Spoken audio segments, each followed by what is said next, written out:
Assalamu alaikum everyone. I hope that you guys are doing good. So, today's episode is honestly weird, and I was like, should I do it? Should I not?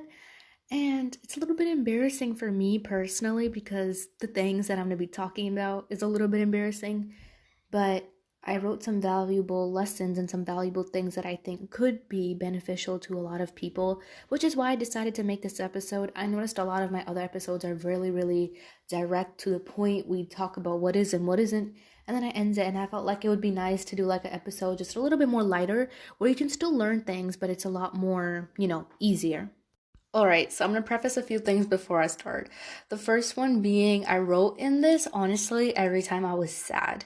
If I was sad or I was crying, like throughout, 14, 15, 13, and just really so on, I always wrote in this book anytime I was like crying just in my closet because, I was going through it. So a lot of these entries were like when I was really depressed and I was really sad and I was like really trying to change myself. And the reason why I felt like sharing all of this would have been really cool in a way is because you will see gradually how my life changed. Because it started off with me saying what I wanted to do, how I wanted it, what I wanted to change about my life. And you will notice that the mention of God in this journal is very, very little. Then, as you continue to go on, slowly you'll see that it says, like, oh, have trust in God, have faith in God. Then, as you continue to go on, you'll see that there'll be pages just talking about religion and, just kind of like the concept around Islam. So, I felt like it's so beautiful because this book kind of reminds me of my. It feels like I'm reliving all my teenage years kind of again. I'm only 18, so I'm not old, but like the process of when I was like 13, 14, 15, then I was like, doing whatever, then I was finding faith. And it feels like it's documented here perfectly because I wrote in this every single time I was really sad and I was really depressed. I was going through something. So it's just, perfect flow. I don't really have any specific type of format. I used to just write whatever I felt like writing in here. No, specific consistencies. So it is what it is. The first page is already hilarious because I can tell I'm attacking myself. The first page, bro, no entry, no hi, no hello, no this is my diary, this is I'm here. No, nothing. It says things I need to work on. So I was like really direct with it. Like I got the journal and I was like, yeah, it's time to write in this. And it's a really pretty like pink journal and I was like, you know what? I'm gonna write some things I need to work on. And I made a list and then I put like checks once I achieved those things. The first one says like becoming happier, becoming forgiving, becoming a lot more active, and I'm explaining as I go. And then one of them says plant goals. And so basically I'm explaining this one. When I was like 15 or 14, I had no sense of like healing depth in me. I was just straight up depressed, right? So the concept of growing plants, I don't know what it was for me psychologically, but it always made me feel comforted. I don't know why. I can't tell you why, but I just felt like there was something about seeing a little seed grow into a big plant and watering it every day and like taking care of it every day that just kind of felt beautiful to me. So I was like, oh my God, I want to like grow a whole little garden in my bedroom, like a little, with a couple pots and whatnot, nothing too serious. And that didn't work because I was only able to grow one flower, seriously, and it was like a sunflower, and it grew so long that I had to plant it outside because I couldn't keep it inside anymore. That it grew that long, and it died like 2 days after going outside. And then for the rest of the plants, I remember at one point I got a strawberry little like plant seed packet thing. That was a scam. Did not even work. Did not even. It gave me like a leaf, a little leaf. There was no strawberry. Growing strawberries, period, is hard, but I got like daisies, I've gotten roses before. So they barely grew. And even if I did put them in sunlight, they were just not good. It did not work out great in my bedroom. So I never reached that goal. But anyway, the next one was like being more productive, spending more time with my family, and creating more crafts. Okay, listen. I feel like every teen has had their prime DIY phase, and I had that too, where like, you're making a slime, you're like trying to make fake snow. I don't know if you guys have ever done that before. And I remember when I used to live in New York, it used to snow so much. I don't even know why fake snow was something that I did back there, but like I used to buy like these little kits. I don't even know why I wasted my money on them. Make like fake snow and it used to actually be cold. It was really cool, but that was another little. So besides the point, I just wanted to like start doing more cute, random little things like that again. Start painting, start making little models and whatnot because it was just you're devoting your time to making cute little things and you're not too consumed and overthinking about life. And I was always really happy doing those things. So that was one of the goals. And then I made like a month later, I wrote like when did I reach these goals? Did I reach them? Like I put a little check mark. So becoming happier was a goal that at the time when I checked this off, I didn't reach. Alhamdulillah, now it's better. I said that I did become forgiving. I did get to start spending more time with my family. I did create more crafts, but I again, the plants, those didn't work out, and I did not become a lot more active. So these were just some little goals that I wrote when I was like 15 that I really wanted to accomplish. And I thought that if I accomplished these things, they would change my life. And you can see nowhere here does it say like, oh, being closer to God, the mention prayer, nothing. So it's nowhere here. My goals are really superficial. I want to be happy. I want to be forgiving. I want to become more active. I want to have like a little plant garden situation. I want to be productive. I want to create things. Like it was just worldly. And at the bottom of most pages, I always put a quote of the day. And this quote of the day was like, don't allow your comfortness to be your happiness. I mean, that's still something like I stand by today. Like, don't allow your comfortness to be your happiness, because it's just, it's real. And I feel like it's something that I can still apply to my life today. And I feel like if there's really any lesson you can take from my first page, it would be to not allow your comfortness to be your happiness. Because while I was young and I was superficial and I didn't necessarily know about religion as much as I should have, like I knew about praying, I knew about God, I knew about the Quran, I did those things, but there was no relationship with God. And you can tell that while I wasn't necessarily aware, I definitely did not allow my comfort in being lazy or not being forgiving be my happiness. So I was definitely trying to make goals. I didn't necessarily really reach any of them goals. I lied and I put a check mark towards some of them, but now that I look back at it, I didn't reach any of those in that moment. Now, alhamdulillah, it's better now because I'm older. Things have changed with the deen, of course. If it wasn't for the deen, things wouldn't have changed. But I could tell that this was really superficial. But one thing is for a fact, you have got to set goals for yourself. Not my cringy type, not the type that I wrote, don't make goals by having a plant in your backyard unless you really want to. That's your choice, you know what I'm saying? But like have high goals for yourself. Even goals that are related to God, related to, yourself, related to what you want your everyday life to look like. I always have people ask me, what advice would you give a 14-year-old, a 15-year-old? Would you turn back time? Would you change something? And I just feel like going through this journal really just shows me where I went wrong and what I could have done better. And I hope that, whatever lesson I do take out of this, you guys also learn from. So the first one really I'd want to say is set goals for yourself, even if they're small ones, but make sure that you find God somewhere in those goals. Make sure you have God in your goals because they're very, very important. They're vital. Okay, the next page.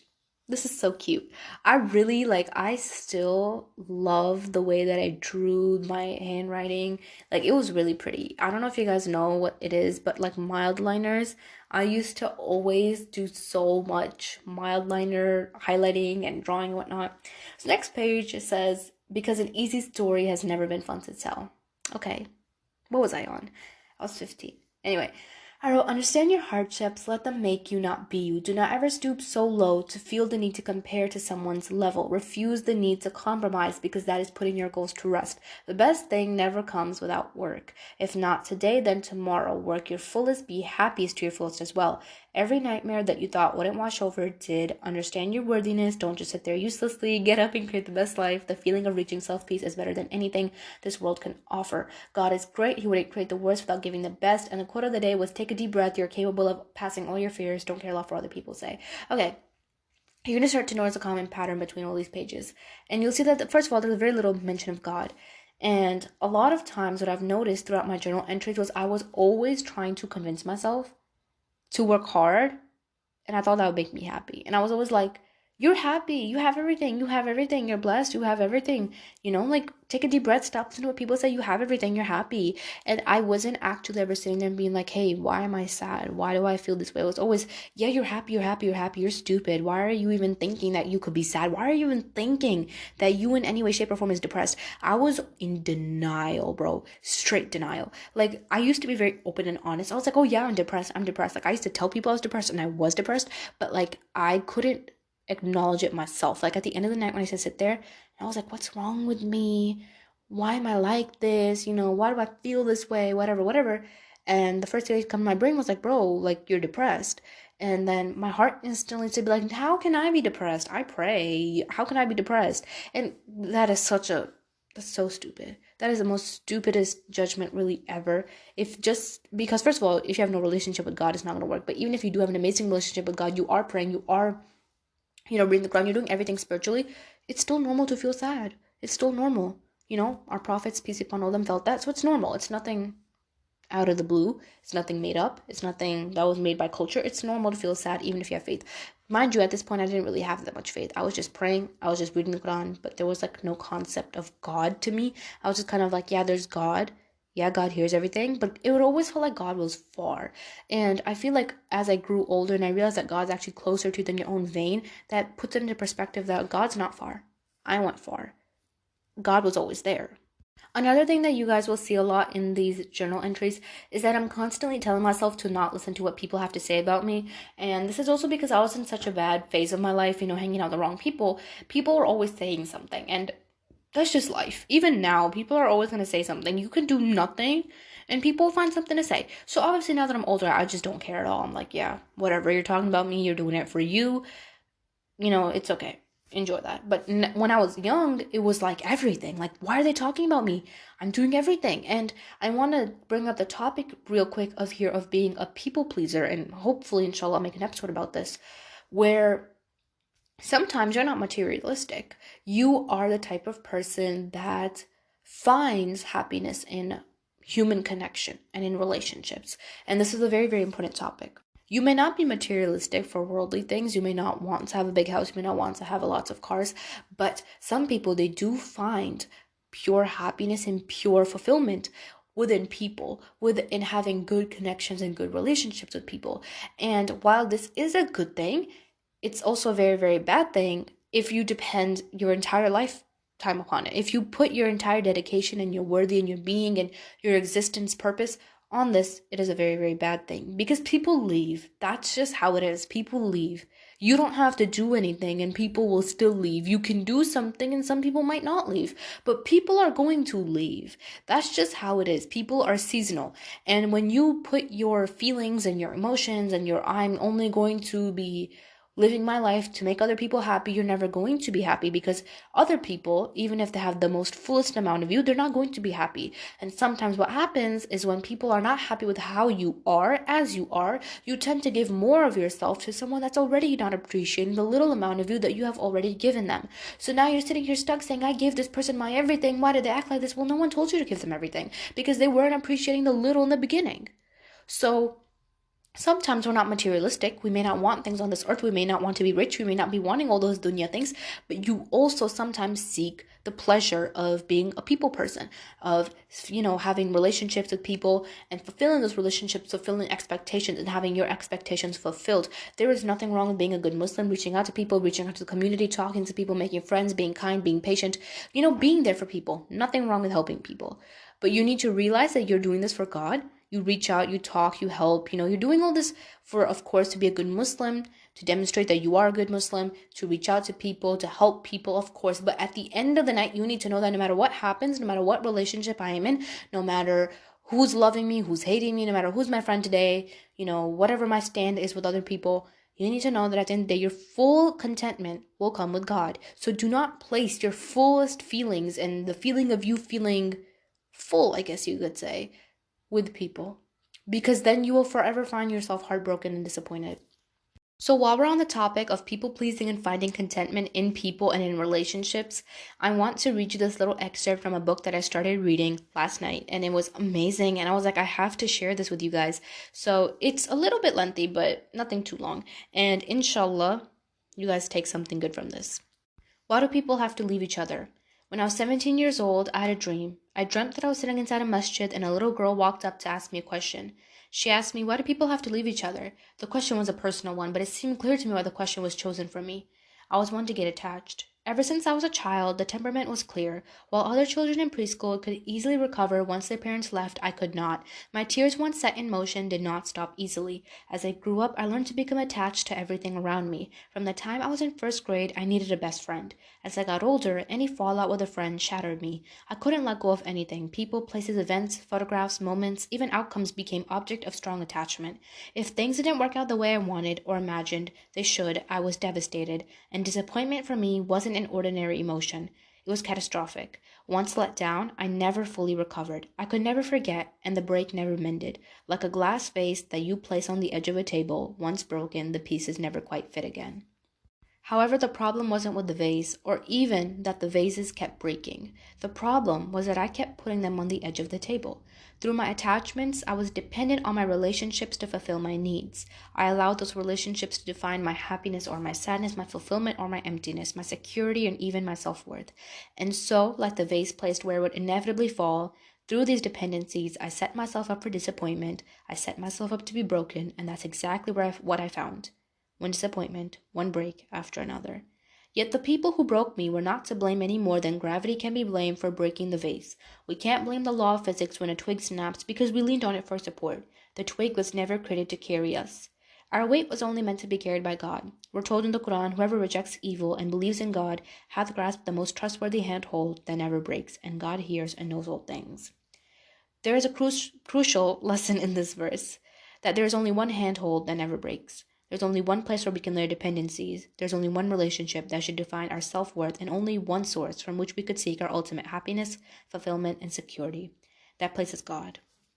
However, this world is all about seeking those things everywhere else. Some of us seek it in our careers, some seek it in wealth, some in status, some like me seek it in our relationships. In her book Eat, Pray, Love, Elizabeth Gilbert describes her own quest for happiness. She describes moving in and out of relationships and even traveling the globe in search of fulfillment. She seeks that fulfillment unsuccessfully in her relationships, in meditation, even in food. And that's exactly where I spent much of my own life, seeking a way to fill my inner void. So it was no wonder that the little girl in my dream asked me this question. It was a question about loss, about disappointment. It was a question about being let down, a question about seeking something and coming back empty-handed. It was about what happens when you try to dig in concrete with your bare hands. Not only do you come back with nothing, you break your fingers in the process. I learned this not by reading it, not by hearing it from a wise sage. I learned it by trying again and again. So that's the excerpt. And I just felt like everything about this was just so fitting with what I'm saying right now. People pleasing. You're not going to find anything there. Now, you will find good deeds there. You do good things, you do it for the sake of Allah, you will also be fulfilled, knowing that Allah is the one that provides, Allah is the one that does good. Do good, throw it in the sea, even if you forget, God won't forget. I always stand by that. It's not easy to do good things, and sometimes we even have the tendency to bring it up that, oh, remember I did this for you. It's not easy. We all do it, and that's why we should all try to work on, controlling that, but don't ever regret doing good. Just be careful and realize that doing good and, helping people and being there for people and relying on people doesn't necessarily mean that you should put your all in your content feeling in them. I do want to preface that the book that I was just reading was called Reclaim Your Heart. It's a really good one. Everyone knows about this book, and I know about it as well, but it took me a hot minute to start. Anyway, the next entry says mindfulness, bad situations always end. Do not stress something God already has. Stay happy even if everything seems so hard. Like, again, I'm on the same wave, same type of wording situation. It does pass. Keep up high, keep through all this. Saying a whole lot of nothing. Okay, there's a big future ahead of you. Forget the past. There's times when you think it won't pass, but it does so well. There's nothing holding you back from blessings except you. And then I drew a picture like of a heart with a band-aid, and I wrote, holding on does more damage than letting go. I still stand by that today. Sometimes you hold on to things when you know they're not good for you. Sometimes you allow yourself to get broken like a vase, like I just read, and there's no one to blame for it except you. And even if you pick up that vase and you put it back together, it's not always going to stick 100%. But remember that sometimes you need the freedom of feeling free to know the damage that was actually done. So the next one says, trying your hardest can be so hard sometimes. I know today you feel awkwardly heavy, but that's okay. Embrace it. You won't be at this place again next year. Stay close in your God. He'll protect you through all your fears. A lot of people just don't understand, and that's okay. You can't force them to. But you can teach yourself to become happy and better. You aren't dumb for feeling what you are. What? Feeling what you feel. Just let it slide by. Nothing good is ever lost. You're far more blessed than anyone. Okay, this is again what I'm saying.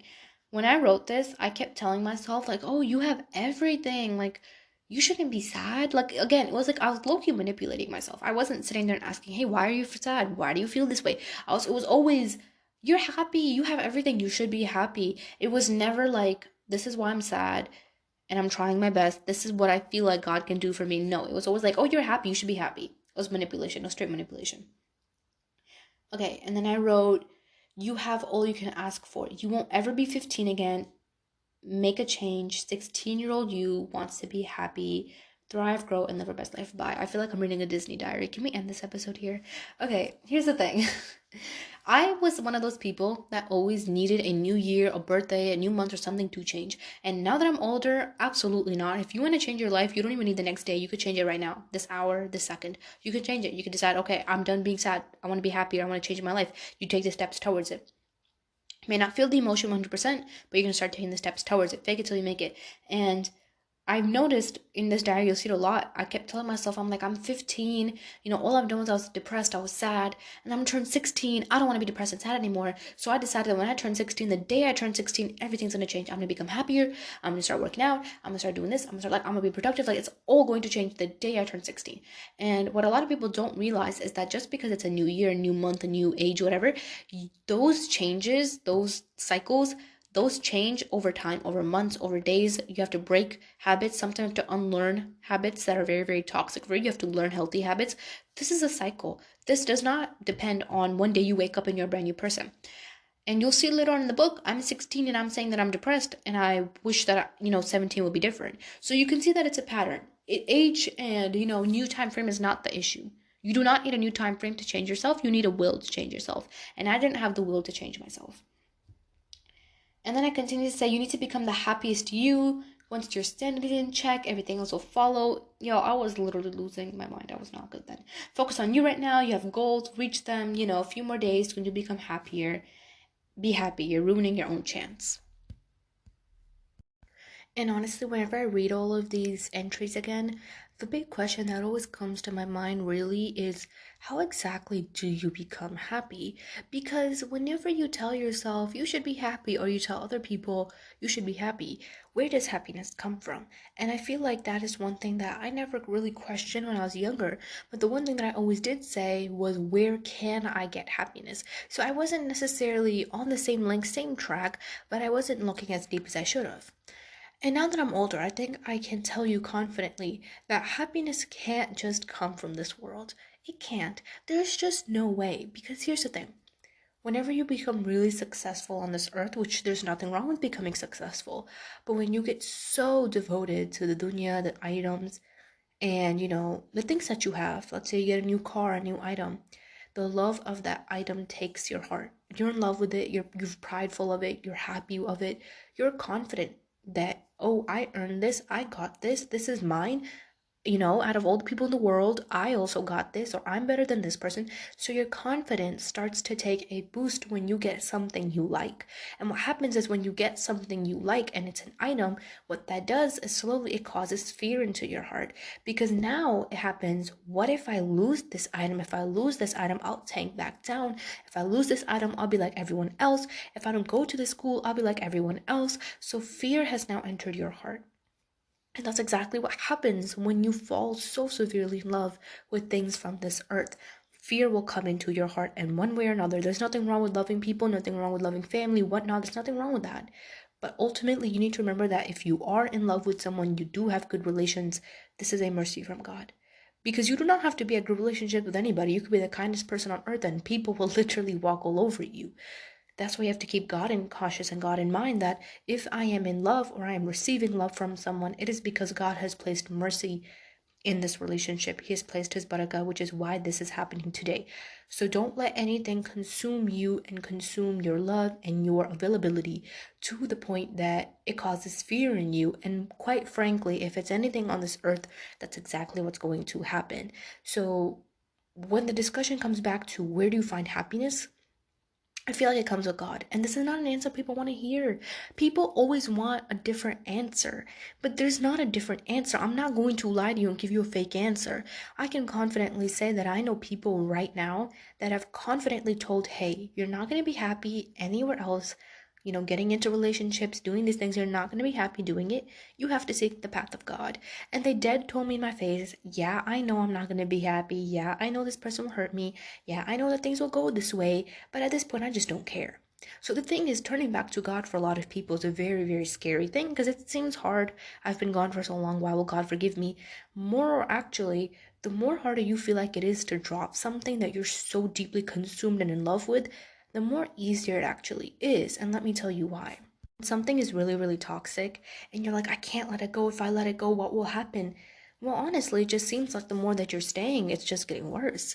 You're so scared of the damage that will happen to you when you let go of something you love that's bad for you, not realizing that you're literally going through that same damage while being with that person. When you get rid of something, get rid of someone, a situation, when you know it's bad for you, you cut it off once, done, you're free from it. It's not going to hurt you again. There might be aftermath, but that thing can no longer take brand new control in your life. You may be sad about the past, you may be sad about things that happened. There may be a little bit of aftermath, but after that, it's done.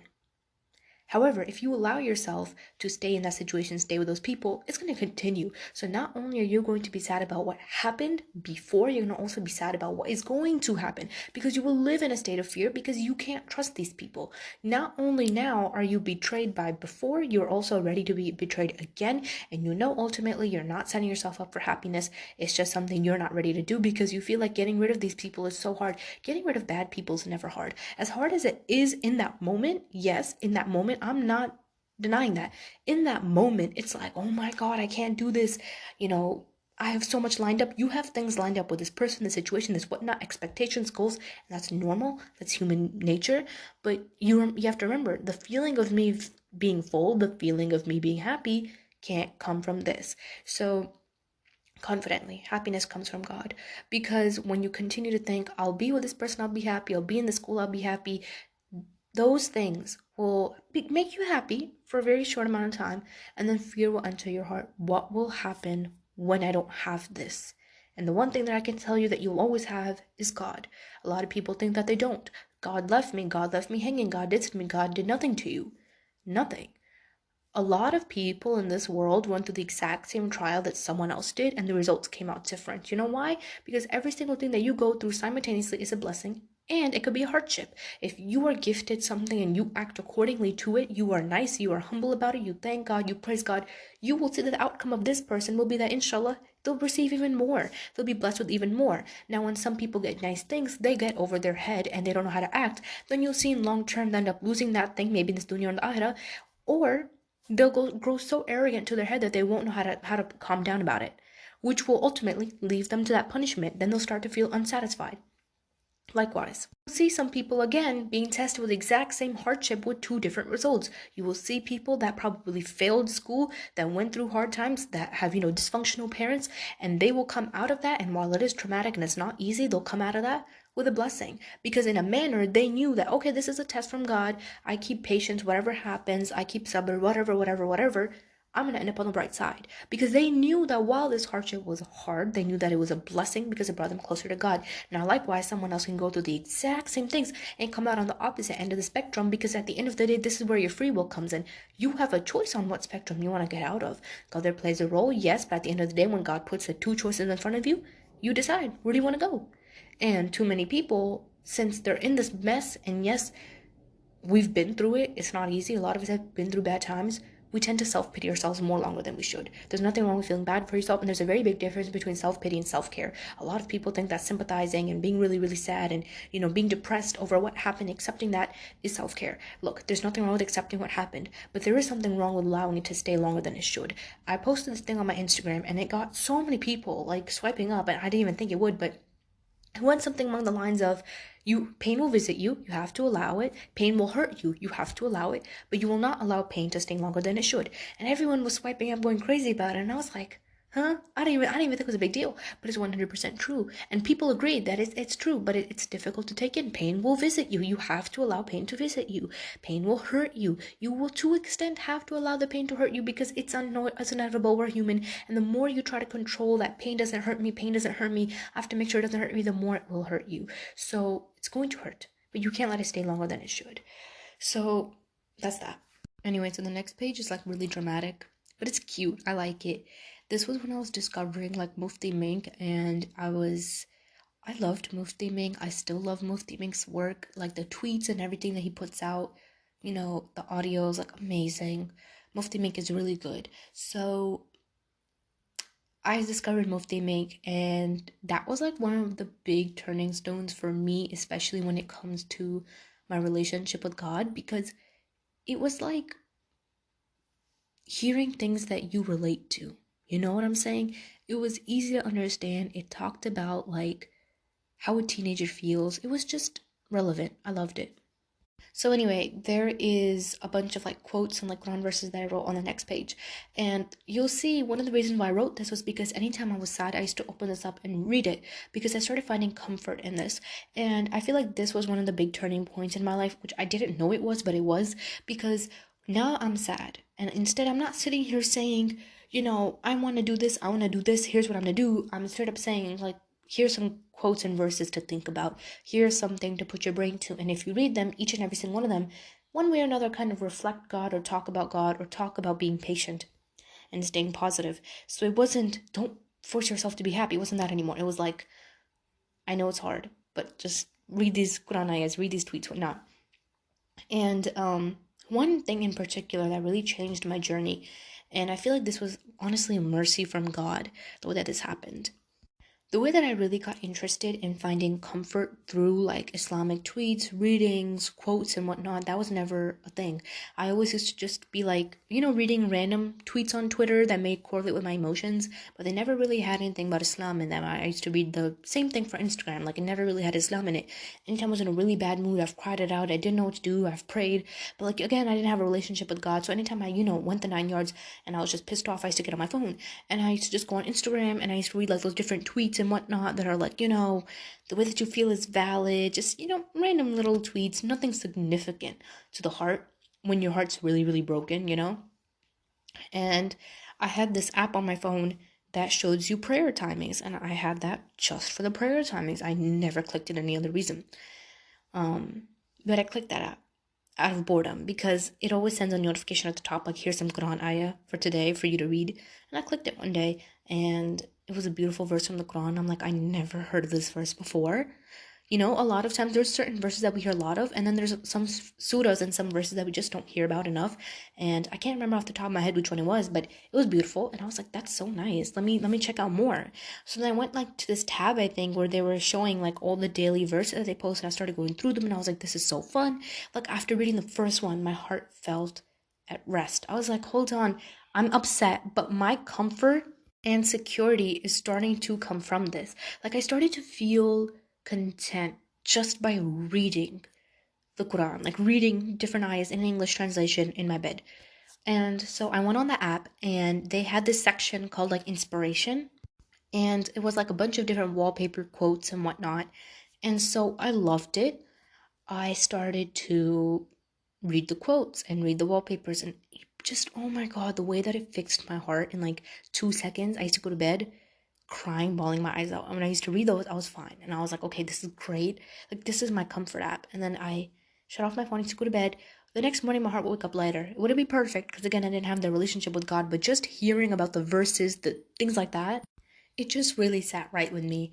So that is where I started to find a lot of my healing. And if you guys have followed me from the beginning of the era, which honestly I don't think a lot of people have, it's really only my close friends and maybe like a couple people, my Instagram account was actually a wallpaper account. And I mean, it still is to an extent, but it's not as many wallpapers as it used to be.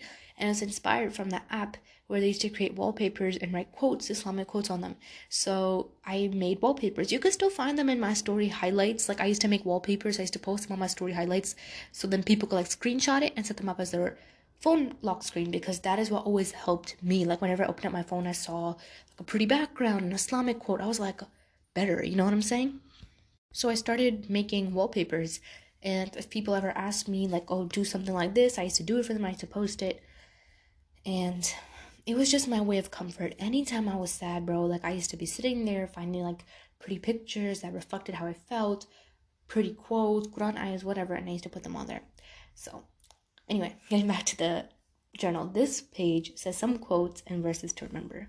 The first one says, and he found you lost and guided you. Be patient over what befalls you. So remember me, now remember you. Some Quran ayahs, seek help through patience and prayer. And then this is like a Mufti Mink one. When you realize nothing in life is permanent, and in this life you'll become more tolerant, more forgiving, less judgmental. If the world was free of problems, paradise would be pointless. And then of course, replace fear with faith, worry with worship, panic with peace. Always remember that the Almighty is in total control.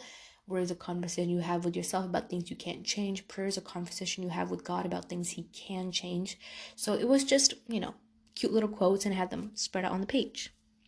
So slowly what started to happen that I noticed was instead of saying, I'm not happy, be happy, be happy, be happy, I just stopped focusing on it. And what I started to do was a lot of people, I bet you guys know this psychologically, gratefulness, gratitude, it is life changing. If you have firm faith in God and you have gratitude, bro, especially when you're Muslim, like, I'm sorry, but we got it the best, bro. It changes your world. Everything good, inshallah, comes your way if you keep strong tawakkul and you keep lots and lots of gratitude. So at this point, I didn't necessarily have the strong tawakkul aspect. I had faith, but not like the strong, strong type. But I started to do a lot more gratitude. So the next thing is like things I'm grateful for, and it's like a weekly entry from like August 24 till September-ish. And I highly recommend you guys to do weekly entries of what you're grateful for. I try to be consistent with doing them, but you guys have got to try that. It changes your world. Every week on Sunday, sit down, write down everything you're grateful. Fill up 2 pages, max 2 pages or more, but at least 2 pages minimum. And I wrote down about everything because every little thing in your life is a blessing. One of the things that I wrote was God. I wrote that I was so happy that I hit number 40 when I was memorizing Allah's 99 names. I was so happy that I overcame a really big anxiety attack. I was happy that my heart felt better. I was happy that I got to spend time with my family. I was happy that I got ice pops. Like, it's about little things, and you have to write those down. Now that I look back at it, I can't even remember what ice pops they were, but I was happy then, and I wrote it then, and I'm happy that I was happy about that.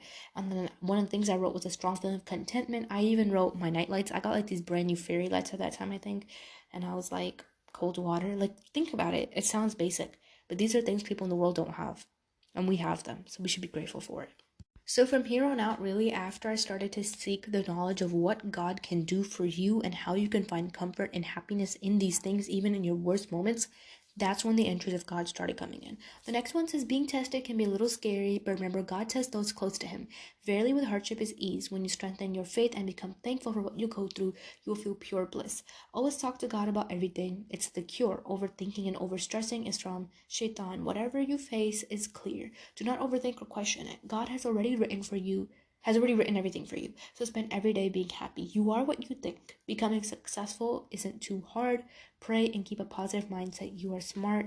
You are successful. Whatnot. Like I was just telling myself, I got this, whatever. And at that time, it was one of those things that, when you're really forcing it, but in this aspect, it just felt a lot more better because I also had God in the vision. Next page was like things I asked God for that came true. Highly recommend you guys to also do this as well. And if you're in my Discord, I started this activity in February. I don't know how many of y'all did it with me, how many of my girls did it with me, but I did it. And if you did it, it's about to be a really exciting week for us. So the activity essentially is that every month you're going to write a letter, literally a letter to God. You're going to word it in the best way possible. You're going to write it in the kindest way possible. You're going to be generous, sweet. You're going to be confident in yourself and confident in the ability of God to answer. You're going to write a letter to God and you're going to ask God for everything that you want. You're going to ask Him, this is what I want for my next month. This is a class I want to pass. This is a test I want.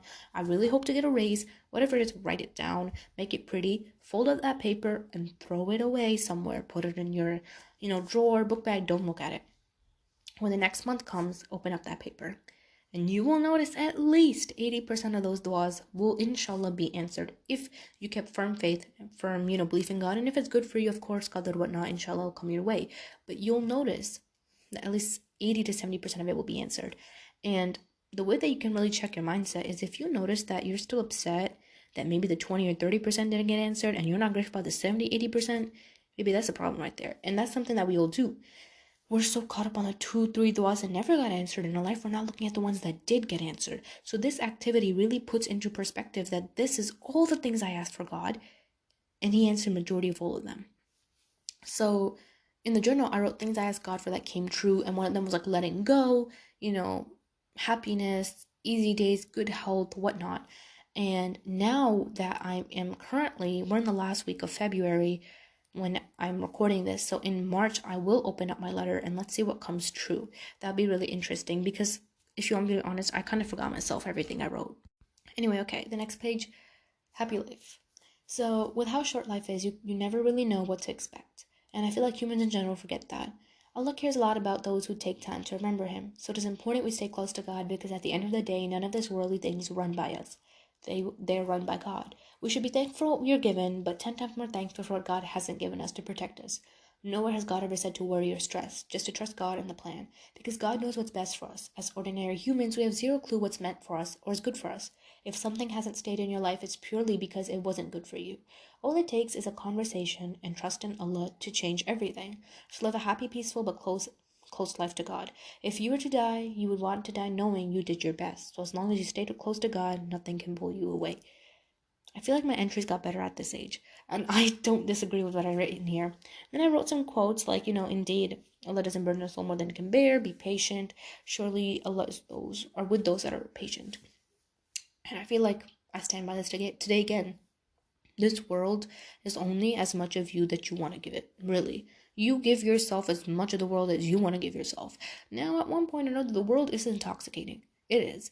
The problem that a lot of us have, and I saw this in a video, and then after that, I completely changed my mindset. You may not be doing drugs. You may not dress inappropriately. You may not dress immodestly. You may not be the one that's on the street, doing inappropriate things. You may not have bad friends. You may not be the first one to drink. You may not be doing anything haram. But you may be so caught up in this dunya in the sense of fashion, in the sense of wanting different things, in the sense of wanting educational success, with nothing wrong with that. But you need to know how much you take in. And the world is very, very intoxicating. And it's one of those drinks that people keep taking from when they're thirsty, because they think that the more and more that they give themselves of this earth, the better and the easier that'll get, the more successful that they will become. However, the more you give yourself to something, to someone that does not appreciate you, that does not show you any loyalty, the more you will get yourself stabbed, and not from the back, from the front, because you chose to do this to yourself. So you'll get front stabbed. How's that for a check? So you'll get front stabbed, and that's what this world does. It's very beautiful, it's very pretty, but it's not for everything. I feel like the really strange part about this world is, as much as we complain about it and say, oh, this dunya sucks, dunya's this, dunya that, simultaneously, everything on this earth that causes you comfort also causes you pain. And now by that, I mean, a lot of times when we're really, really sad, we tell one another, don't worry, it won't last longer than this. It's going to end after this. This won't go on. This is the end. And while the tears don't last, neither does the laughter. And while the laughter doesn't last, neither does the tears. While the sadness doesn't last, neither does the happiness. So it's bittersweet. And I feel like the reason why God made this world bittersweet and in a manner not completely bad and not completely good, because perfection is only in one place, which is in the hereafter. Jahannam is 100% bad, hell is 100% bad, and heaven is 100% good. There is no gray area in this. In the earth, in this dunya, there's a lot of gray area, because again, like I said, simultaneously, good and bad. Go through a hardship, good and bad. Maybe, whatever happens to you in life, again, good and bad. You may be sad, you may be heartbroken. Whenever we're heartbroken, we're like, it's not going to last, don't worry, it'll go over. When you have a full heart, that's also going to leave. So it's bittersweet. It's not going to stay forever. And while it's bitter when you're happy, and it's sweet when you're sad, because you know that the sweetness of knowing that you will recover when you're sad, and the bitterness of knowing that your happiness will be taken, at the end of the day, reunite on one path, telling us that this world will never be 100% of anything. It will never be 100% good. It will never be 100% bad, because 100% complete comes in hereafter. Hell is 100% bad. Heaven is 100% good. That's that. Okay, fun. The next thing says things I want to do before I die, and it's a bucket list. And I didn't even finish this. I don't know why I didn't finish this. First one, go to Turkey. Stand by that. Make a well. That is something I encourage all of you guys to do.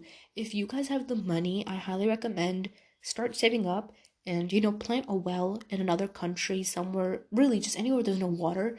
That's not easy. Bro, subhanAllah, the reward, worth it. Do that. Get closer to God. Have a house. I wrote this when I was like 16, okay? I didn't have a house. It's future, okay? A job. Good job, yeah. Be settled. I wanted to make a masjid. That is such a big, big life goal of mine. But that's gonna be, inshallah, soon. Not now, though, because your girl's unemployed. Anyway, be happy. Sponsor masjid. That was also one. Go to New Zealand. Get laser surgery. Why? What was that about? Okay, next. Go to Pakistan. Still stand by that. Spend more time with my mom and stop fearing anything. I like that one. The next page says Earth. I think when you're super involved in this world and all that goes on, you never think that there's an end to it. After you let go of the things that are stressing you and are starting to realize how much God could care less for this world, that's what makes you actually start to fear dying and not going into heaven. God has given the disbelievers here things too. What truly matters is what is to come after it. Imagine the first night in your grave. At that moment, everything you cared so much for won't matter. No school things, money, job, nothing. When realizing how short life is, we get scared and sad. But I think we should be happy. You should live your life on earth peacefully, happily, stress-free, and getting as close as you can to God. Try to let go of bad habits slowly, and you will gain so much peace. Nothing in this world lasts forever except what you do religiously. Just what I talked about. Okay, this entry is really hilarious. So y'all remember that test I told you about like a little while ago in this episode when I told you like it's gonna have a bunch of entries, a bunch of little mentions on like gratefulness and whatnot? Here's the first one. So this is me. I think I wrote this on my first try of taking the test. I feel like this might be out of order. I don't know. The title says, Why I am 100% sure that I'll pass on my first try. I was really convinced that I would pass this test. Well, I wasn't. I wasn't convinced inside, and I had a lot of fear. And fear is such a big topic that really took a toll on my life. Y'all, I'm making a whole episode on fear. Inshallah, inshallah, inshallah, inshallah. But anyway, I wrote, sometimes I get anxiety and think I won't do good enough on my first try. But then I remember that I do better on paper than computer. And this is so funny because all the practicing I was doing was like on the computer and then like writing on paper, and it was just chaotic. And so the actual test was like flat on paper. And I was like, oh yeah, I do better on paper anyway, no problem. And I was like, I studied hard, I'll have good sleep on the day before. I got good grades on things like this related to it, I'll be fine. Then I wrote, God knows how hard I worked for this. God will help me. I have trust in God to help me through all hardships. Even if I'm lost, I prayed the Hajjat. I have faith. God loves me. God knows my struggle. I will do great. And I wrote this on October 1. And it's so funny because I didn't pass on the first try, but I learned to like be okay. And there was a lot of goodness behind it, 100%. Okay, but anyway, it gets funny because the next entry is December 14. I think it takes like a couple weeks in between to grade the test, and it's quite hilarious because I didn't pass the test. And it says, in regards to my last entry, well, things didn't go as planned. I didn't get the grade I needed, and anytime I thought of this happening, I felt like I wouldn't be able to ever overcome it. But in less than 24 hours, I feel okay. I guess it's all about qadr. Things happen if they're meant. If they don't, it's for the better. Today was also a big day. It's time to let go of hurtful things and move on. I know healing is a process. It takes time, but we can't keep reopening and hurting ourselves over what passed. God knows better than we do and ever will. You've come very far. Be proud of yourself. You worked as hard as you can, accept what is, and open a new chapter of your life. It was a sad phase at the end, and then I wrote Allah's the best of planners. I was really sad. But the next page, I wrote 10 things I want to accomplish in 2021. And so I just kept making goals and like trying to focus and be grateful besides that. And then I was studying again. I was really sad about it. Some of the things that I wrote was I want to become a lot more calm. I want to, revive my heart, work out often. I want to start teaching Islam, which I'm kind of doing now, alhamdulillah.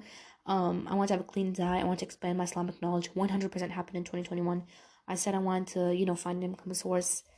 I'm unemployed to an extent.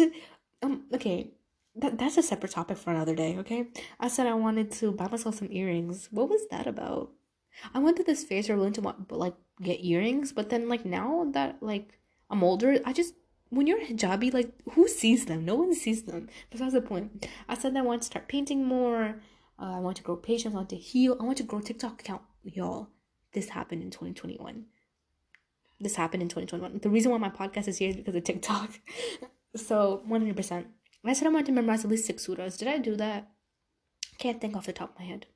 Okay, next entry. December questions for 2021. How's being 17?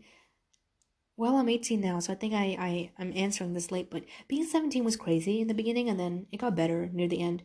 Just really in general, it was good, alhamdulillah. And then I was like, did your TikTok count, girl? Yes. Did you get your license? Yes, alhamdulillah. How's wearing the hijab? Great. And then I was like, are you closer to God? 100%. Do you still drink a gallon of water? Nearly a gallon and a half. Let me tell you about that one. Drinking a gallon of water a day changes your life, y'all. Do that. I wrote, are you still going to Pakistan? No, I never went. Did the pandemic end? No. Did you end up going to school? Yes, we went back to in person. So just some questions that, little heroes wanting to know. The next page says goodbye 2020. Bye. I look like I'm logging out. Okay, look. Don't laugh. Don't laugh. I'm laughing. But it says goodbye 2020. Today, 2020 is finally coming to end. This year was painful but well needed. In between a pandemic and all of the things, you started finding yourself. You said when you're 16, you will achieve, I wrote some personal goals and I wrote getting closer to God, getting into whatever programs you want, and that's exactly what happened. Here are a few reminders for you to take away. You can plan, but Allah's the best of planners. 2, if it doesn't make Allah happy, it won't make you happy. 3, Allah has seen and heard things you haven't. 4, Allah forgives you for things you can't forgive yourself. 5, this world is nothing but a test. 6, you're never too sinful for Allah. 7, qadr and tawakkul. That's it. 8, the hajj is cure. 9, school doesn't determine you. 10, your past doesn't define you. 11, you have a future planned out by Allah. If you think about the past, you'll miss it. 11, believe you can do it and you can. 12, don't take life too seriously. 13, do what you love. 14, Allah is closer to you than your own vein. 15, talk to Allah at night. 16, sad? Question mark, pray. 17, never decrease in worship. 18, don't steal your own happiness. 19, modesty is key. 20, don't fall for what's going around, and so much more. Bear sabr over what falls over you. Allah is with you. One dua can change everything. I love you and I forgive you. Listen, homegirl needed forgiveness. I did. I needed that. Then I wrote an entry when I turned 16, and I wrote, it was a crazy year so far, but painful, but you accomplished great things. It's weird because typically we don't ever see ourselves growing old, but I guess that time comes on everyone. Always be grateful for what life throws at you. That's how you grow resilient. Always worry for your iman more than anything else, to be honest. If you have a good bond with God, all is well. Stay happy. Things happen. It's no biggie. This world is temporary. Love yourself. It was just a cute little message. I actually have the next couple pages just filled with notes that I took on different surahs, like Surah Baqarah, Surah An-Nisa, and yeah, I guess that would be a little bit out of the context of this, but it's cute, and I think I talked about it on my Discord before. I just took away reminders that you could take away from those surahs, and one of the pages says virtues of the Quran learned so far, and this is beautiful, so I guess I'll share it. 1, the best of you is he who learns the Quran and teaches it. That's our Prophet Muhammad, peace be upon him. 2, learning 2 verses of the Quran is better than 2 or 3 camels. 3, every letter equals a reward. 4, if you're fluent in reciting, you get double the reward. 5, verily he who has nothing of the Quran in his heart is like a house which has been destroyed. 6, Quran will come forth as an intercessor for its readers. 7, those who implement it will be brought forth with Surah Baqarah and Imran, I believe. 8, fasting in the Quran will intercede for you. 9, verily Allah raises nations by this book and puts down others by it. That was a Quran, I think that was some quote from someplace. 10, don't read it fast and not implement it. 11, yeah, I think that's about it. I hope that this is all accurate. I remember I did get this, on the internet. And then the next one said reminders when things don't go your way. Number 1, God loves to hear from you. 2, God is not customer service. So when you say something, don't always expect it to happen. God's going to do it in the right way. 3, you ask God for something because you want it, not because it's a guarantee given. 4, don't test God's power through your duas. 100% big. I should make an episode on that. 5, don't let your wants become your world. 6, everything happens for the better. 7, God doesn't want to see you in hardship. 8, keep trust. This is a test. 9, world is temporary. 10, count your blessings. 11, patience. God loves patient ones. 12, turn to religion every time. So you can see the discussions change now. It's all about God. So this next entry, honestly, it's a sad one. I was really mad. I was crying hysterically. I was crying so much that the pages are wet. It's obviously dried up now. It's been a new year. But I was crying so much and I was so upset. And it was, again, about this test. And it's not just that I wasn't passing. It was also that, your parents, if you have, really just dissy parents, period. They'll pressure you about school, but at this point, my parents, my family, they stopped pressuring me. They stopped talking to me about this because they knew how hard I was working. They genuinely, they saw the worst and they knew that, okay, she's trying whatever she can. But I, at one point, got so fed up that I started comparing myself. And a lot of parents, they have the tendency to compare you to other kids, and we've all seen it. And over time, my parents, alhamdulillah, have stopped, they weren't too vicious on in the first place. I feel because we have been very vocal about not doing that. But it came to the point where I started comparing myself, and I was so angry, and I was upset. My mom was like, you're letting it get to your head. It was never meant to be that big of a deal in the first place. You let it consume your own life. It was just, she was trying to tell me to chill out. And now that I look back at it, of course she was 100% right, because I let it get to my own head, which made it worse and a lot more harder for me. But I was just so upset and angry. So the entry went like this. Anyway, so here's it go. I've been studying 2 years for this test quite often. I wonder when it will end. Summers and school years of doubt, fear, and long days in studying have gone by. Why isn't God answering me? I've spent so long memorizing surahs, fixing prayers, reading tahajjud, doing everything that you should be to getting your du'as answered. So where is my answer? I'm not doubting the response. I know it will come, but when? I've changed and left everything. I'm not trying to be ungrateful, as Allah has always answered me. But I just want to know why. I've kept patience for so long. Having sabr does not mean to be robotic. I know it's okay to cry, and I know that, my family and everyone else is just worried for me, but I am enough to worry for myself. At this point, I want to share my annoyance, but at this point, it's practically a meme. I know God knows. It really was. I know God knows better, but why is this journey so hard? How can I do so many things just like this, but I can't pass this test? What is everyone else doing that I don't know? And I don't want to go to some normal college and do some normal job. I want to study religion, every kind, memorize the Quran, and teach it. I once read in a book, the main purpose of a Muslim's life is to spread Islam. So why discourage someone from doing what they truly want? I believe wealth follows when you do what you love. Sometimes I think about praying istihara, but I'm too scared. I just want this journey to close. I believe God rewards everyone in the end. It's a matter of patience. People been through worse, but for me, waking up every morning knowing that this burden is still on me is tiring. That's it. I didn't write anything else after that. And I mean, I get it. And, I still feel that today. I know that personally for me, people always ask me, like, where are you studying? What are you going to do? I don't like to really disclose that. I'm not too open about that. But when it comes in regards to my passion, well, first of all, I always want to open up a cafe. I love to cook. I really want to open up like a really cute mixed cuisine cafe. But sis, can I refer back to the fact that I'm unemployed? I mean, even then, like opening up a cafe is filthy expensive, and I don't like loans. I don't want to get into that. I'm too young to open up a cafe right now. Besides the point, the other goal that I really really wish to be in life is like be an alima and like teach Islam and make that my job. But it's so scary because everyone tells you you're not going to make money doing it, or it's going to be hard, or you need to have connections like to work at these different places. And I was always, and I still am a firm believer that if it's written for you, won't miss you, and that the wealth will come. And my mom's always, not just my mom, but everyone, they're really concerned, and they're like, oh, just get a solid education and then pursue that whatnot, or pursue it on the side, because this is a lifelong journey. And I mean, I respect it. It is them looking out for me. So inshallah, that's one of the reasons why I started my podcast. The next entry is again a grateful list, things that I was grateful for. The next entry was on the 27th, and I wrote, this week was crazy. I felt very upset and wrote a very rough journal entry. But I like to remind myself that Allah knows better than I.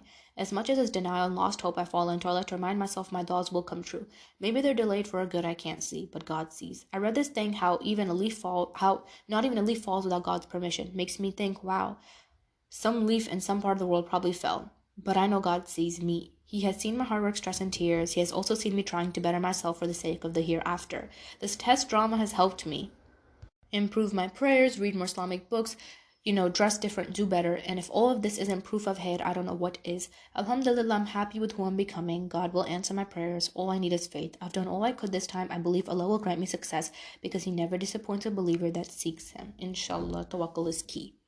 The next entry is a 4th of July entry, and like I mentioned, 4th of July was a really bad time for me the year before, so this was a year later. And it's been a year since the last 4th of July, and I believe with Allah's help, all things are possible. It's just about believing slowly. It's a long journey, but I'm glad to say I'm happy with who I'm becoming. May these lessons serve as a reward of truth that is always possible with tawakkul in Allah. And then I just wrote another grateful list. So then I had an August recap. Okay, let's read. August was great. I started school. I'm currently taking my pre-calculus class. Well, that was bad. I hated that class.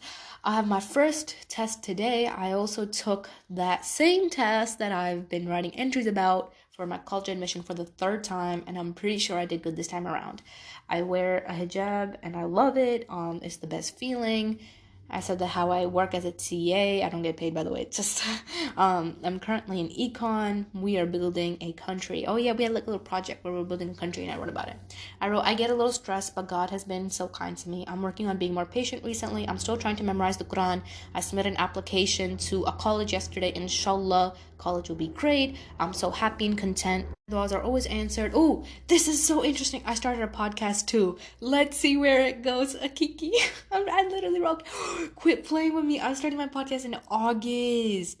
Subhanallah, what month is it? February. This came so long in, oh my God, y'all. In such a short amount of time, oh my God, I'm heartwarmed. Alhamdulillah, bro. It got somewhere. I literally wrote, I started a podcast too. Let's see where it goes. Akiki. I didn't even take it seriously. I was just messing around. Wow. See y'all. Start journaling. It's so interesting to look back on. And then, wow. I'm overwhelmed. Okay, so the next entry is when I did pass the test for the third time, but it's really bittersweet because I passed with just enough of what I needed to get into the college. It wasn't stellar, it wasn't great, it was like borderline base. So I could get in, but it was, will I get in? Like I'd have to make lots of dua and whatnot. So it was bittersweet. And I took it today in August, I took it on August 28th and got my results today. I was very convinced I did great this time and I had lots of tawakkul and I did lots of studying, but I got a blank. I'm not gonna say my grade. And then I wrote, but I think it'll be okay for the college. I cried a lot this morning. I was scared to disappoint my mom, but I feel like I owe myself no guilt. I tried really hard. I did all that I could. I studied for 3 years and became so depressed. Today is a day to celebrate my freedom from what it caused me. I'm very grateful, just mixed emotions. I got into another college yesterday. Let's hope everything works out well. I changed so much just for my daughter to get accepted. I'm not disappointed because I know God only does what's good. Alhamdulillah, it feels unreal. You can't win everything, but the tawakkul gets you places. And then at the bottom, I put like a picture of the ticket. Oh my God, that's my ticket. That's, oh God, ew. Fold that back up. Trauma of when I passed. And I still stand by that statement. You can't win everything, but the tawakkul gets you places. And I think that's the key. Like, there's certain things in life you're just not going to win at. You're not going to be stellar at. You're not going to exceed at. You can't win everything in life, but the tawakkul gets you places. And now that I am, again, agreed. Even if I'm older now, I agree. Because you just can't win everything. You can't. And people that tell you, oh, you could win everything, you could have everything you want, they're lying. You can't win everything. There's certain things that you'll be really good at them, and when it's time to actually apply it, you'll suck. That's just life. You can't win at everything, and the more that you try to win at everything, the more you'll lose. Don't try to be a perfectionist. Again, it's never, nothing is 100%. And then I wrote an update on September 24th. I wrote, today was a little hard. I got my period in less than a week and a half. Okay, why did I write about that? Okay, let me tell y'all. My period problems, whole of the century. I got 2 midterms next week, and the math one has me burnt out. There's a lot writing on it, and inshallah, God will help me do good in it. I wailed. Anytime I cry, I try to make it lighthearted, and I write, I wailed. But I really did. I wailed a lot today out of anxiety and worry. But I know I shouldn't worry about what I can't control. I think one of my big problems is that I'm not proud of myself for small successes. I tend to undermine them, which makes me feel like no matter how much I do, it isn't enough. This is something I need to fix. I wrote an update on January 23 that I passed that test. This was for one of my math class semesters, and it was so hard. Ugh, I don't even want to talk about it, bro. Everyone in my school and my dogs and the teachers, like, they knew, like, I was always working for that class. So much homework, and the homework was so case sensitive. It was like on a website, math website, and if you entered in even like a digit wrong, and you had only 3 tries and to redo the whole process. It was so bad. And the test for that class, shut this, turn the page, because baby, I can't take that one. That's not something I want to talk about. And then I did another currently grateful for list, which again, you guys should be doing those. I wrote that I'm grateful that I got, good people around me. I was grateful that I was grateful that I had a tooth application on Monday. What was that about? Tooth appointment on Monday. Appointment. I had to get my root canal fixed. That's another story. I have so many stories about how some organizations, some orthodontist places, and some eye places messed me up. Should I do a story time? I might do a story time. I wrote that I'm grateful that fall is here. I wrote that I'm grateful for Fridays. I'm grateful for, my Spotify account. At this time, it was really nothing big. And then October 6th, I wrote, today was weird, found out some not so great news, kind of really hurt, double stab. But my friend came over after school and we had fun. On this journey of being more religious, it's really easy to feel overwhelmed and lonely, especially going to high school. I believe God shows you what you need to at the right time. I did a stahara and saw the aftermath today. Nobody's fault. It's easy for good people to get hurt a lot, but it's important to remember to focus on all the healing and happiness life has brought. Sometimes it's better to stay far away. Inshallah, this will lead to a new self-growth. I graduate soon, inshallah, and inshallah, I'll go to a college that I want to go to. Some new things I want to work out is exercising every day and finding a new Islamic interest. I vow that I'll do everything to become a better person. I was really sad this day. I found out some aftermath of someone that backstabbed me and like what went down. I'm not gonna backbite or gossip, but I was really hurt. And I was like, it's okay, I've healed for 2 years. Now I found out this news out of nowhere that this person's doing this. And I was just like, dang, that hurt. And October 8th, I wrote about how I, finally everything that I wanted in regards to the college came true. But That's a little personal, so I'm not going to share that one. Flip page. Ooh, here's upcoming goals that I tried to reach. These are really cute. You guys should set these. I said I want to finish memorizing the surah that I was memorizing. I want to take time out to do more self-care without my phone. Start praying the Hajj once a week. Get all my college stuff done. Throw a party for finishing my math class. Start praying 2 extra rakah twice a week. Do something special every week to reward myself. Start working out. Go to Jummah. Continue Arabic studies. Question why I feel that I feel. Try to go out with my friends more. Focus on me, my worth, and more. Journal once a week my grateful list or what I'm proud of. Expand my podcast and TikTok. Stop checking on those that don't concern me. Grab a new hobby. Stop searching for it and working on me. Taking a day off every week from homework. Oh, I should have stayed consistent with that one. I said that I want to find a new sunnah every month and apply it. This is so cool. I'm going to get into these goals a bit more. Basically, what I tried to do was find a different sunnah that we don't hear about often. I heard that there is one of the things you should say when you're going up the stairs and down the stairs.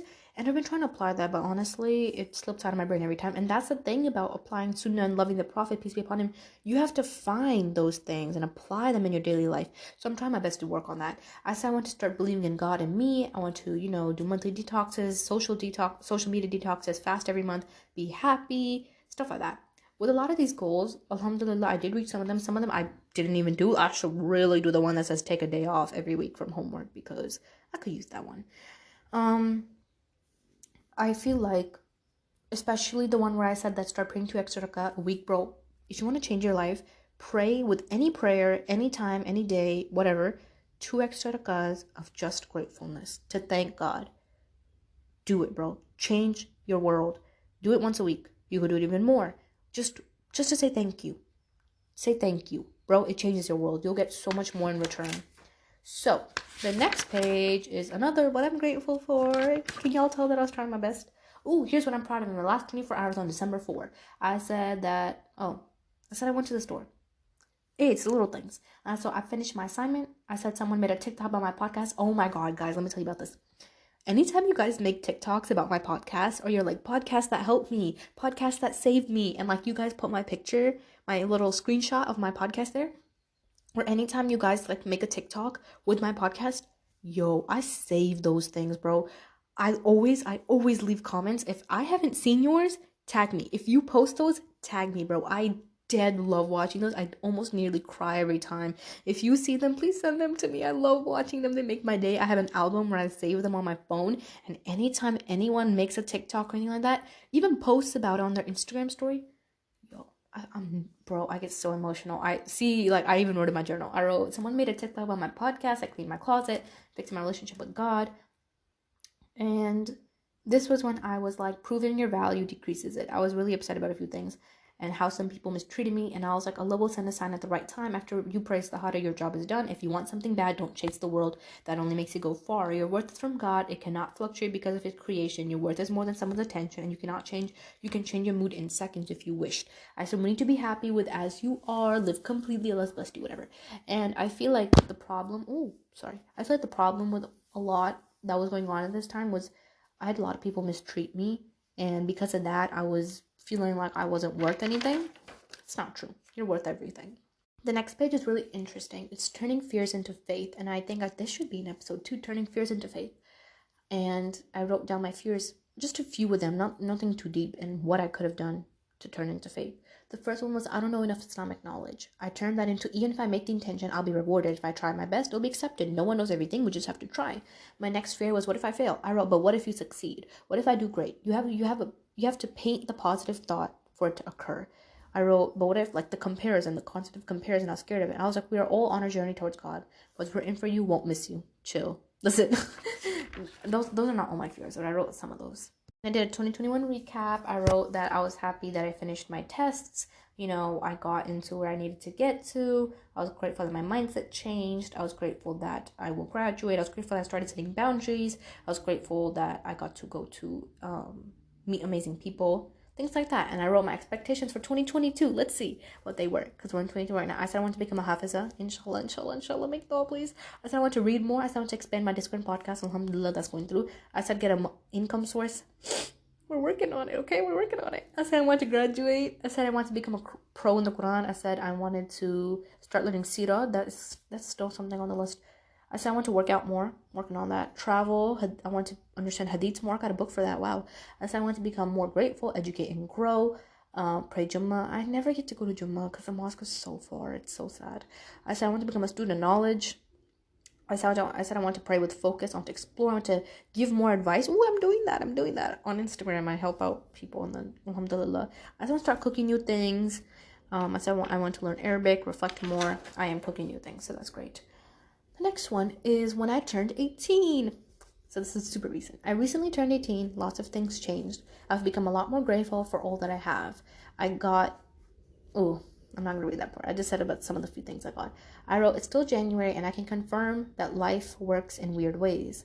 Things and situations will come back to unimaginable ways. I never saw it all coming, but it did. There's still things I wonder about and wish closure for, but I know my Lord wants me to worry about what truly matters, my relationship with Him. I found the key to peace being with God. Often I question how responsible I will be about things that I can't control. At the end of the day, God is the turner of hearts. There's only so much one can do.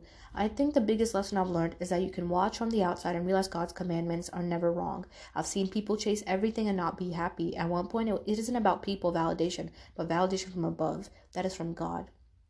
It's easy to wish things to be different, but God wants better for you. I think it's best sometimes to realize that although your heart wants something, your rationale knows and wants something better. It's easy to take risks, but sometimes you have to be safe for your heart and you. It deserves that. I was going to take a really big risk and I never went through, and I'm glad I didn't, because that would have thrown me down a ditch, if only Allah knows. But yeah. And then I wrote some on January 24th and January 26th. I wrote, I burned all the bridges that were guards to my past. You cannot convince all those who don't want to will. At one point, you have to let life do it. And this, I made an episode on this like a while ago, which was accusations and aidless help. And I was going through a lot of that. And I was going through a lot of accusations and bad times and whatnot. So it was in the journal. The next one was, at one point I was doubtful, but I think actions are closure. God deals with every backbiter and every person who conceals the truth. At the end of the day, God knows all and sees all. For every backbiter is a reward for you. Do not let this dunya and the disbelievers shake your internal peace. Majority of these souls are not guided and are incontent inside. Let them talk. It has nothing to do with you. You have to love yourself regardless of what people have to say about you. Love yourself is the best role you can play. I remember that when this entry happened, like I saw something and I was really mad. Like I was like, oh my God, what's going to happen? Like I was about to blow. I was like, you know what? Journal it. And I wrote it down. And then I wrote journal prompt. What are things that you are holding on to that you need to forgive yourself about? My answer was my past. We all make bad choices. It's something that we should forgive ourselves for. And I went through what I wanted and all those hardships to become who I am today. If it wasn't for all that, I'd not be a good Muslim today. Some situations want me to go back to as things were, but I can't let that happen. I worked really hard to be here, and I don't want anyone to walk all over me. I did what I did. It's done. The chapter's closed. I need to forgive me, and I was more caring than deserved. God protects you. The next one was, what do you think you deserve? I wrote proper fairness and care. I'm very caring. I know I deserve that back. If you can love and care the wrong, imagine how you can love and care the good. I wrote, I want to let go and let God. God deals with backbiters, the inconsiderate, the aggressive, the rude, the unjust, the heartbreaker, the evil. God sees you. You just forgive. I wrote, I want to love myself more. I said loving yourself also involves making good decisions. If it ever comes back and wasn't your standard, don't say yes. That I stand by that. If something comes back in your life and it isn't according to how you want it to be, what you want it to be, or isn't something that, makes you content, don't go back to it. So, still stand by that today. That's really about it. The next thing is this recent February grateful list that I wrote a while ago, which was just, school, whatever, healthy habits. So, that is my teenage diary. It's not a lot, but the entries are still going, the journal's still going, and I felt like it was really interesting because it's a collection of everything that I've seen and been through in my life. While everything is not exact and everything is not 100% laid out, and I didn't go into depth about a lot of these situations, I feel like those that know how to read the room will know exactly what I'm talking about in some of this. I feel like throughout all of this, the one thing that I really feel like I saw a lot was in the beginning it was a force, be happy, be happy.